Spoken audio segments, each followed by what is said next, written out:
Hello, I'm back for another week in the motor trade-ish. I've had a couple of days off. As you probably saw in my last video, I was incredibly stressed out.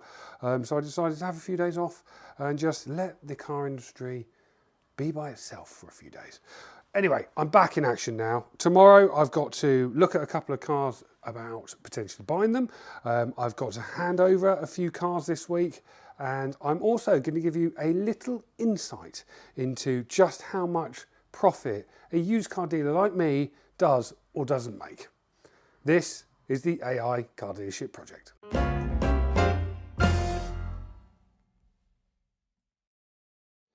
I thought it'd be quite interesting to show you the sort of margins that used car dealers make, especially used car dealers like me who are just operating purely on the chassis profit.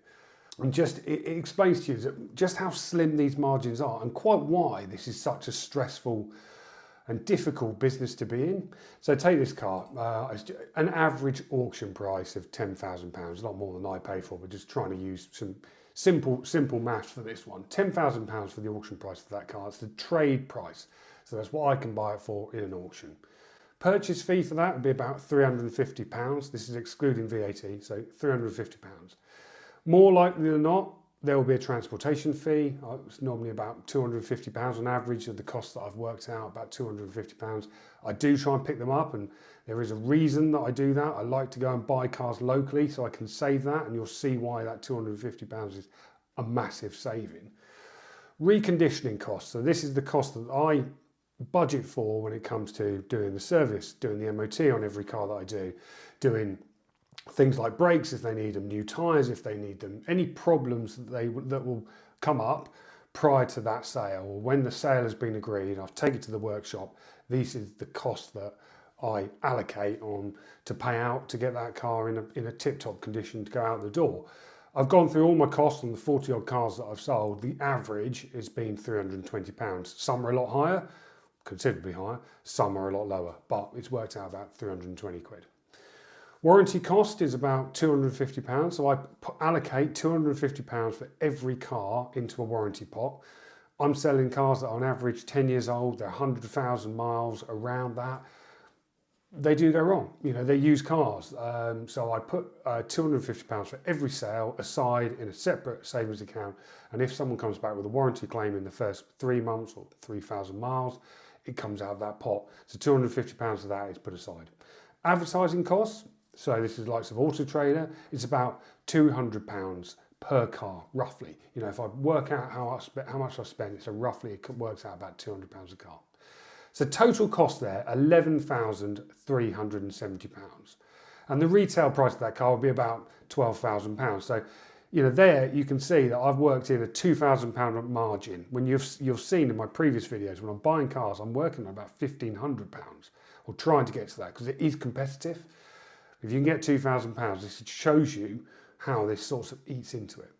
So after those costs, all of those costs are brought into in consideration. Your profit on that deal, £630. Now, I'm working from home, as you know. I've got another job, Car Dealer Magazine. I do earn my main wage from that. I earn my wage from that business, so I don't have to take a wage from this. But you just work out the amount of time and effort it takes for each car. And I just did a rough kind of calculation. Sourcing and collecting it, I'd probably spend a day. By the time it's taken me to look through all the auctions, find the right car, select the right car, do the right data analysis, go and win the bid, then go and pick it up if I am picking it up, or organising the person to pick it up and liaising with them on the phone, that takes about a day. Cleaning it, doing the videos, advertising it, takes about half a day. It's a long process. If you're going to do it properly, it takes time. Roughly, it's been about 2 viewings per car, normally about 1, but if I average it out, it's 2 viewings per car. They normally take a couple of hours. By the time you've met the person, talk them through the car, maybe 2.5 hours, you're roughly looking at about half a day per car. Then you've got, once you've sold it, the preparation costs, running it to the workshop, bringing it back again, cleaning it again, ready for them to collect it, doing all the paperwork for the sale, that takes time. Roughly, that works out about half a day. That's 2.5 days. So I asked ChatGPT, what is the average daily salary for a worker in the UK is £136.50. There'll be a lot of people watching this earning a lot more than that, and there'll be some people earning less than that. But the average, £136.50. So the time it takes to get that car bought, prepped, advertised, sold, handed over, around 2.5 days. That's wages of about £341. So at the end of that, profit from that deal, you're left £288.75. You are, and what I say to people is that £288.75 might sound great. Yeah, I've been paid for my work and there is profit at the end of it, and that is what a successful business is, making a profit at the end of the deal. However, that customer has 6 months to come back to you with any problems that they think that car might have had pre-existing at the point of sale. As you've seen, with my business, I always cover the cost of problems. I will do my utmost to look after people. So I'm betting £288.75 that that car is not going to come back within 6 months, and I'm not going to have to spend that, plus the warranty allocation of 250 quid, on fixing that car. Slim margins, isn't it? Would you do it? I know there's a lot of people out there watching this that are doing it, but when you look at the margins like that and the time and effort and stress that's involved in doing it, I really do wonder quite why some people do it. Anyway, I wanted to show you that because I think it's interesting, because a lot of people out there think car dealers make loads of money. And yes, there are some deals where you do make more. You buy them better, you don't buy them at auction, you don't have to transport them, you might get lucky on the reconditioning, but there's a lot of them where you don't get lucky.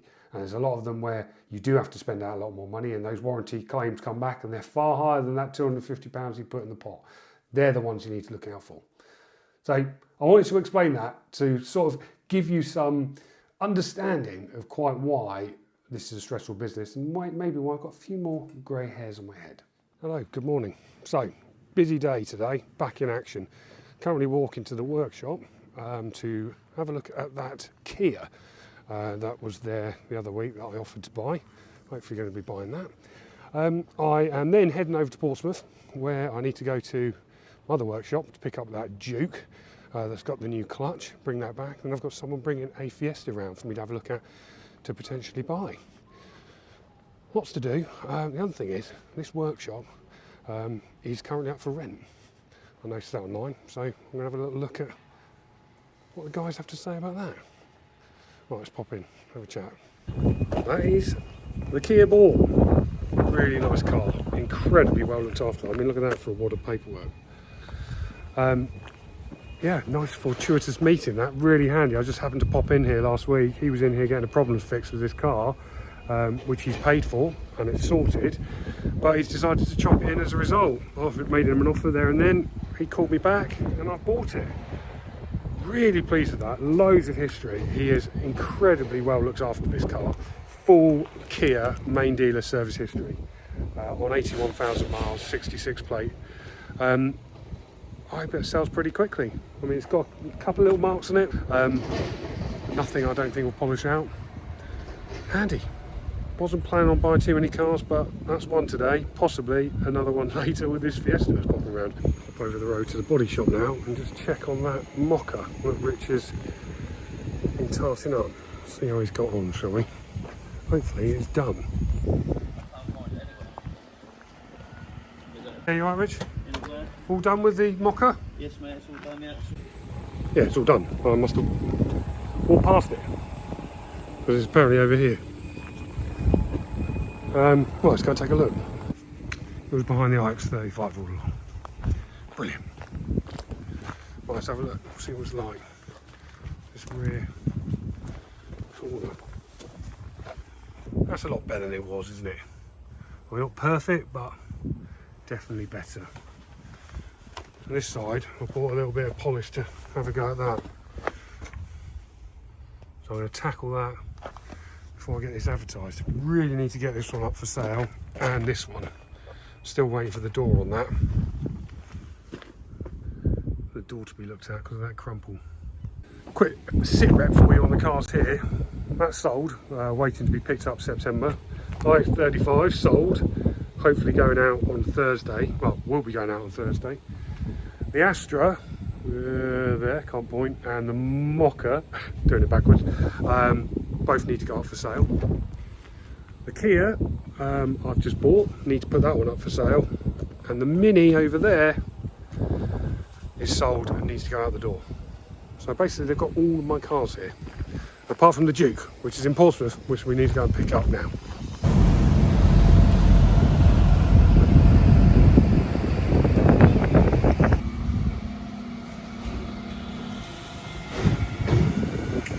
Hi Matt.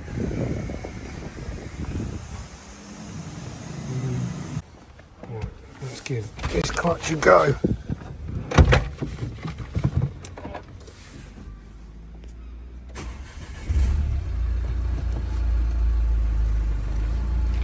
Cheers, Matt. Thanks, mate. That is a Duke picked up from Matt's over here in Portsmouth, and a very expensive £904 bill for a new clutch. £900 for a new clutch on a Nissan Duke, which I didn't know about when I bought it, which shows you why it is so important to check cars over properly and why their margins are so wafer thin. But it needed doing, and I wasn't happy to sell this car without a new clutch on it. So I've redone the advert. I've highlighted the fact it's got a new clutch and promoted that in the advert, and hopefully it gets some attention, because I need this car sold. Right, let's hot-foot it back to Gosport, because I've got that guy coming around with a Fiesta, which I need to check over carefully for this very reason. Right, that is the Duke dropped off at the workshop, where I've swapped it for this, the Vauxhall Mocha. You know, I've had this in stock a couple of weeks and I haven't done anything with it because it needed a little bit of work in the body shop, and also I just haven't had the time to get it advertised. But today is the day. I'm going to give it a good clean. I'm going to try and sort out a couple of the scratches on it that they haven't been able to tackle. I bought some polish for that, and I'm going to do the pictures and the video and get it up for sale, because the weather looks reasonable, and it doesn't look very good over the next couple of days, so I need to do something. Well, very happy about that. What a fantastic little Ford Fiesta. Couple brought it down to see me. They've watched these videos, based locally, had this car for sale. It was actually their parents' car. Low mileage, 9,000 miles, full Ford and independent service history. Most recent service in May. Excellent condition. You know, a few marks on it, but it's a 2013 car, but really nice little Ford Fiesta. Haven't had one of those in stock yet, so quite excited about that. They are going to go back, check that they're happy with everything, and then let me know. The only thing that's missing is the V5. They can't find it, but I'm sure it will turn up, they think. If not, they can apply for a new one. Once they've got hold of that, we will do the deal, hopefully. So yeah, good news, potentially another car in stock. They're all coming at once. Let's had this from Martin at EV Experts. Hi James, got a little 1 litre automatic 2008 headlights, but I'll get the boys to do that if you want it. Tyres are all good. Looks like they're the original hubcaps and all tidy. Walking down the car, tis a 5-door, which is nice. Nice little car, I think. Ask Martin what he wants for it. Very similar to the Igo, isn't it? It's exactly the same car. Can't retail check it on Auto Trader though, so I don't know what it's actually worth retail-wise, but it all depends on what Martin wants for it. My plan to clean the Vauxhall has somewhat fallen by the wayside because I'm heading down to the lifeboat station. So, somewhat frustrating because I really wanted to get that advertised in ready state. But you know, other things matter, don't they? One for tomorrow. Tomorrow I'm also handing over that iX35, so I need to go and pick that up from the garage and get that cleaned first thing in the morning. Good morning. Obviously, the day after not cleaning that car, it's raining, which makes pictures and videos not very good. Anyway, I'm off to the garage now to pick up the iX35, which has been done and is ready to be collected. and handed over this morning. Popped to Waitrose, pick up some handover gifts. Heard back about the Ford Fiesta. They are happy with the deal, so they're just going to wait on that V5. Very pleased about that. Nice car to get into stock. What else do I need to do? I really need to try and get something advertised. If this rain gets any better, i.e. stops, I will do it. But I also need to clean this iX35 before handover, so I'll probably just do that in the rain. Not great doing handovers when it's wet, but still, like to try and make an effort. Obviously walk into the garage because the car that was parked on the drive is mine, and I have no room for my own cars on my drive because most of the other ones are used cars I'm selling, which, as you can imagine, goes down incredibly well at home. While I'm walking there, just give you an update on the fact that it's up for rent. So I spoke to the owner of the site, and it's up for just over £2,000 a month, which isn't too bad. It's the one that I'd really like. Got some big, loads of space, as you've seen, for cars, indoor workshop area, MOT approved, but they want a 25-year lease. And there is absolutely no way I can stretch to a 25-year lease. Give it a go for a year maybe, and see what happens, but 25 years, no. So the search for a premises and the decision-making process about that continues. It's the iX35, paperwork, service book, all stamped up, all done. Punchy reconditioning costs on this one. Needed new discs at the front, brake discs, and new pads all round, which is stuff that I like to make sure is done, because it's a safety thing, and also it's the right thing. So that's all sorted. Rest of the service done and ready to be handed over. Right, to Waitrose.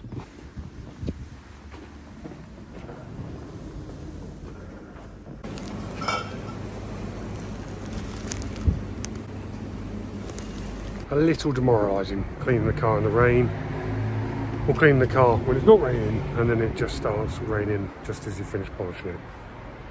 Still, maybe FM9. Just hand it over.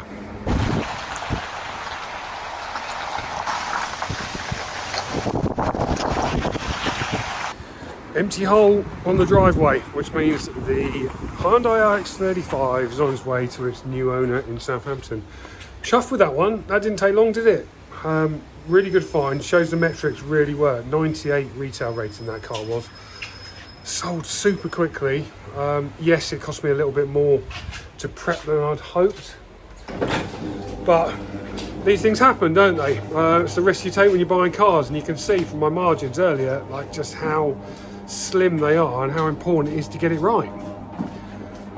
But the good thing is it turned over quickly, and that is the important thing in the used car world, is you need your stock to turn fast, and those popular cars do. Right, I need to find some more of those and actually get some advertised. It needs to stop raining. I've just had a call from Matt, the mechanic over in Portsmouth, about a Volkswagen Golf that I sold a little while back, a good few weeks ago, probably a month ago. It's had a problem with the clutch. I mentioned this on a video before. They had an REC inspection done on the car, which said it needs a new clutch. Took it into Matt's today. I booked it in for them, and he's had a good look at it. He can't actually find anything wrong with it. He said if this car came in for a service, you wouldn't even notice this noise. But the customer's obviously a bit worried about it, and if they're worried, I want to sort of do as much as I can for it. But the problem is, a new clutch is £560, which is a lot of money. But I've told Matt, do what you need to do to get it done. So he's working on that at the moment. I didn't buy that Peugeot that Martin offered me yesterday via WhatsApp. It just, I couldn't do an Auto Trader retail check on it. So I couldn't find out what the retail price was very easily. I couldn't look at the metrics, and I don't think there was enough money in it. He wanted quite a lot for it, I think, a bit more than I could afford. So not right for me. So I turned it down, which I don't normally do. What else has been happening? Oh, the WhatsApp group that I set up last week. If you watched last week's video, I set up a WhatsApp group for dealers who want to trade some cars onto each other. A bit of a friendly group. It's got quite a few members in it now, about 14 members. People have messaged me off the back of last week's video. If you want to get involved, send me a copy of your motor trade insurance certificate and a WhatsApp. My number's on the clevercarcollection.com website, and I'll get you added to it. It's nice to chat to other like-minded dealers, so it's a great place to do that. The other good place for that is we've got an event coming up. It's called the Car Dealer Podcast Live. Every week we do a podcast. It's on all good channels, Spotify, Apple, etc. Called Car Dealer Podcast. It's a weekly show where John and I talk about the week's motor trade news. I talk a lot about this project and about what's been going on. So we're recording a podcast live. It's taking place in Abingdon in Oxfordshire. You can grab tickets on our website, it's cardealermagazine.co.uk. There's a tab at the top of the page for Car Dealer Podcast Live, and you can book your tickets. It'd be great to meet some people who watch these videos who are on this journey, who are car dealers out there doing something similar. There's a barbecue and a bar for the evening. You can book a hotel room if you want to make a night of it. And we can talk about the motor trade until we get bored, which would take me a long time because I do enjoy it, regardless of how it might come across in these videos. Right, is it still raining? Sort of easing off a little bit, so I might try and get out there and advertise this mocker. It's going to be the car I never advertised, isn't it? Well, I spent the last hour cleaning this car and it is still absolutely peeing down with rain, as you can see. So there's no point in taking any pictures, certainly no point in doing a video of the car because cars look crap in the rain and people won't want to buy it. So probably wasted my time, but still feels like I've made an effort. I'll probably sort that out at the weekend and put it in next week's video. So thanks for watching. I hope you've enjoyed the insights into the margins, the slim margins that car dealers like me are making. I mean, I can only tell you my experience, and I'm 40 odd cars in, and they're the numbers that I've been making. I mean, it's hard work. It's really hard work, and hats off to anybody out there making this work for them as a living, their only living. And haven't got the luxury like me of another job. Well, I hope you've enjoyed the video. If you have, let me know in the comments. If you haven't, let me know in the comments. I'll certainly read them. All feedback's good feedback. Thanks ever so much for watching. I'll see you next time. Goodbye.